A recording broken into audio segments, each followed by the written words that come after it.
المغاربه مؤامره بدات. فرنسا ضغطت على الفيفا قبل ساعات من الماتش ديال المغرب وفرنسا، قرار تاريخي وصادم للعالم، فضيحه قبل المباراه.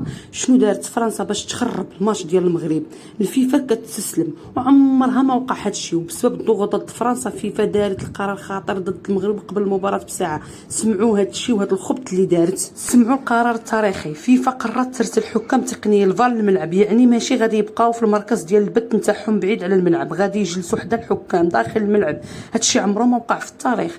كاس العالم كامل وقال لك السبب المباراه حساسه وخايفين من انقطاع البث، ولكن حقيقه هي الخوف. فرنسا خايفه من الاسود الاطلس، خايفه من الجمهور المغربي، وخايفه من التاريخ اللي غادي يتكتب. بغاو يضمنوا كل شيء باش ما يوقع والو، والفهم يفهم. ولكن حنا ديما كنقولوا ان ينصركم الله فلا غالب له.